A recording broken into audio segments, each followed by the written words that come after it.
வணக்கங்கள். இன்றைக்கி எதை பற்றி பார்க்க போகிறோம்னா, இந்த புரட்டாசி மாதத்தில் நம்ம 12 ராசிக்கு உரிய என்னென்ன அமைப்பு இருக்குது, எப்படி இருக்குது, இந்த மாதத்தில் இந்த 2025 எந்தெந்த அமைப்புகள்லாம் வர இருக்குது அப்படிங்கிறத பற்றி பார்க்கலாம்.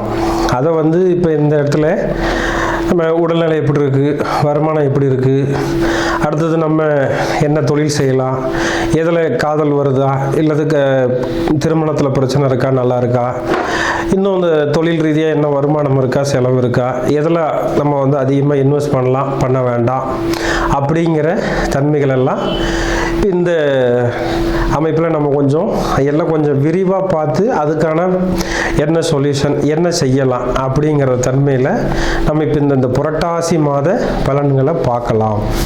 அதில் இப்போ ஒவ்வொரு கணக்குலேயும் ஒவ்வொரு சூழல்கள் வரும். ஒவ்வொரு ராசிக்கு இந்த மாதிரி செய்யலாம், செய்யக்கூடாது அப்படிங்கிற ஒரு சூழல்லாம் இருக்கும்.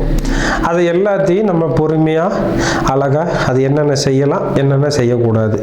ஏன்னா மக்களுக்கு எதில் எடுத்தாலும் அவசரம் இருக்குது, அதே அளவுக்கு பொறுமை குறைஞ்சிக்கிட்டே இருக்குது. அப்போ அந்த பொறுமையாக என்ன சொல்ல வரோம், அதில் இருக்கிற ப்ளஸ் ஆர் மைனஸ் என்ன, அதை தெரிஞ்சு அதை அனுபவப்படுத்தி அதை நீங்கள் உங்கள் லைஃப்பில் பொருத்தி அதை நல்ல ஒரு ஆழ்ந்த சிந்தனையோடு எடுத்துகிட்டு போய் அதை நீங்கள் சரியாக பயன்படுத்திக்கிறீங்கன்னா இந்த ராசி பலன் அந்த விஷயம் இருக்கு இல்லையா, அது மாத ராசி பலன். அப்போ இந்த மாதத்தில் நீங்கள் எதை செஞ்சால் சௌரியமாக இருக்கலாம், எதை செஞ்சால் கொஞ்சம் டிஸ்டர்ப் ஆகும் அப்படிங்கிறத பற்றி இப்போ நம்ம பார்க்கலாம். கன்னிராசி நேயர்களே, அன்பர்களே, ஆன்மீக அன்பர்களே அனைவருக்கும் வணக்கம். இந்த கன்னிராசிக்கு புரட்டாசி மாத பலன் 2025 எப்படி இருக்குது அப்படின்னா, நீங்கள் இந்த மாதம் உடல்நிலையை கொஞ்சம் கவனமாக பார்த்துக்குங்க. ஏன்னா உடம்புக்கு தேவையில்லாத சிக்கல்களை பண்ணிக்கிறதுக்கான சூழல் இருக்குது. உங்களுக்கு ஹாஸ்பிட்டல் போகிறதுக்கு, மருத்துவம் பார்க்குறதுக்கு கம்பல்சரி ஒரு சூழல் இருக்குது. அந்த வெளியூர் வெளிநாடு போகிறதுக்கு ஒரு சூழல் இருக்குது. நிறைய அலைச்சல்களை பார்க்குறதுக்கு ஒரு சூழல் இருக்குது. நிறைய செலவு பண்ணுறதுக்கு, விரயம் பண்ணுறதுக்கு ஒரு சூழல் இருக்குது. அது மருத்துவ செலவாகவும் இருக்கலாம், வெளிநாடு போகிறதா இருக்கலாம், வெளியூர் போகிறதாக இருக்கலாம். அது சம்பந்தமாக சில தன்மைகள் கொஞ்சம் தப்பாக இருக்குது.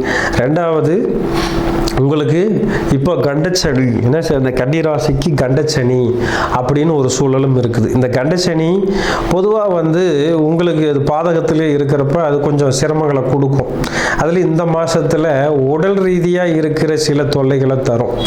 அப்போ ஹீட்டுனால் வர தொல்லைகள், வாயுனால் வர தொல்லைகள், சிலதெல்லாம் பார்த்தீங்கன்னா நரம்பு இழுத்து பிடிச்சிக்கிச்சு, நடக்க முடியல, போக முடியலன்னு சொல்லி சில சங்கடங்கள் வரலாம். அதுலேயும் ஹீட்டு, சூரியன்னா ஹீட்டுன்னா தலைவலி, காய்ச்சல், இருமல், அந்த ஹீட்டுனால என்னென்ன நோய் வருமோ அதெல்லாம் இருக்கும். அதில் கொஞ்சம் கவனமாக இருந்துக்கிறது நல்லதுங்க. பொதுவாக 5-6 கூடையர், இந்த கன்னிராசிக்கு 5-6 கூடையவர் பார்க்குறாருன்னா குழந்தைங்களுக்கு நிறையா கொஞ்சம் வருமானத்தில் செலவு நம்ம அதிகமாக பண்ணுற மாதிரி இருக்கும்.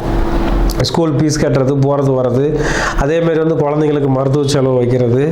அவங்களுக்கு ஆப்போசிட்டாக நம்ம இப்போ பண்ணுறது ஒரு சில இதெல்லாம், குழந்தைங்களுக்கு ஒரு தேவைகளை வாங்கி கொடுக்காமல் இருக்கிறது, குழந்தைங்களை பகச்சிக்கிறது, இந்த குழந்தைய அடிக்கிறது, உதைக்கிறதுன்னு சில தன்மைகள் இந்த மாதத்தில் போகும். அதை கொஞ்சம் கவனமாக நீங்கள் ஹேண்டில் பண்ணி சரியாக நீங்கள் ரூட் எடுத்து கொடுத்தீங்கன்னா நல்ல ஒரு சூழலை உருவாக்கிக்கலாம். பொதுவாகவே சூரியன் உங்களுக்கு விரையாதிபதியாக இருந்து அது உங்கள் ராசியில் நிற்கிறதுனால சிலருக்கெல்லாம் பார்த்தீங்கன்னா லட்சக்கணக்கில் கடன் வரும். ஒரு சிலர்லாம் வேலை செய்கிறது, போகிறது வர்றது, தொழில் செய்கிறது, இதெல்லாம் பார்த்தீங்கன்னா இன்வெஸ்ட் இப்போ போய் பண்ணுவாங்க. இன்வெஸ்ட் பண்ணாங்கன்னா பெருசாக செலவு வரும். ஏன்னா சூரியன் சனி நேரடி பகை. அப்போ இந்த கன்னிராசிக்காரங்களுக்கு இப்போ அங்கேயே இருந்து சூரியனும் சனியும் நேராக பார்த்துக்கிறாங்க அப்படின்னா நிறைய தேவையில்லாத செலவுகள் ஒரு பெருசாக இன்வெஸ்ட் பண்ணி மாட்டிக்குவாங்க. ஒரு நிலம் சம்மந்தப்பட்டது, ஒரு ஃப்ளாட் வாங்கி போடுறோம், இன்வெஸ்ட் பண்ணுறோம் அப்படின்னு சொல்லி தொழிலதிபர்கள் இந்த சிலர்லாம் பார்த்தீங்கன்னா ஃப்ளாட்டெல்லாம் பிரித்து போட்டு விற்பாங்க. அந்த மாதிரி வேலை செய்கிறவங்களுக்கெல்லாம் அது ரொம்ப தொல்லையாக போயிடும்.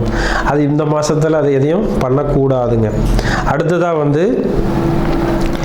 விரயம் இன்னொரு பக்கம் என்னவா இருக்குன்னா வெளிநாடு போகிறதுக்கு யோசிப்பாங்க. இப்போ இந்த மாதத்தில் போய் வெளிநாடு போகலாம் அப்படின்னு சொல்லிட்டு அந்த வெளிநாட்டுக்கு போகிறதுக்கான அந்த விசா, பாஸ்போர்ட்டு இதையெல்லாம் தேடுவாங்க. இவங்களும் போய் லட்சக்கணக்கில் பணத்தை கொடுத்துட்டு காத்துக்கிட்டு இருப்பாங்க. அங்கிட்டு போனால் வேலை இருக்காது, சும்மா சுற்றிட்டு இருப்பாங்க. அப்போ இந்த வெளிநாடு போகிறவங்களுக்கு இந்த மாதம் இந்த கன்னிராசிக்காரங்களுக்கு சரியாக இருக்காதுங்க. அப்போ அதில் கொஞ்சம் கவனமாக பார்த்துக்கணும். ரெண்டாவது, உடல்நிலையை நான் ஃபஸ்ட்டே சொன்ன மாதிரி கொஞ்சம் கவனமாக பார்த்துக்கணுங்க.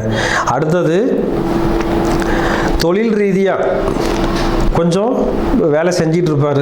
சிலர்லாம் பார்த்தீங்கன்னா இந்த கார்பரேட் கம்பெனின்னு சொல்லக்கூடிய சில இதில் பார்த்தீங்கன்னா இவங்கெல்லாம் சிஸ்டத்தில் வேலை பார்க்குறவங்க, இந்த கம்ப்யூட்டரில் வேலை பார்க்குறவங்க, இந்த போக்குவரத்து துறையில் இருப்பாங்க. எல்லாருமே வந்து டைப் பண்ணுற வேலையாக செஞ்சுட்டு இருப்பாங்க, கம்யூனிகேஷன் சம்மந்தப்பட்டது. அந்த வேலையெல்லாம் இருக்கிறவங்கெல்லாம், அதாவது பொதுவாக ஐடி ஃபீல்டு, அவங்கெல்லாம் இந்த ராசிக்காரங்களுக்கு இப்போ இந்த மாதத்தில் கொஞ்சம் சௌகரியம் கம்மியாக இருக்குதுங்க. அதை நீங்கள் கவனமாக ஹேண்டில் பண்ணிக்கிட்டிங்கன்னா சரியாக போயிடும். இதுக்கு வந்து நீங்கள் தரிசனம் பண்ணுறது வந்து 100% பெருமாளை வந்து சனிக்கிழமை நாளில் வழிபாடு பண்ணுறது ரொம்ப சிறப்பாக இருக்குங்க. முயற்சி பண்ணுங்கள், சரியாக இருங்க.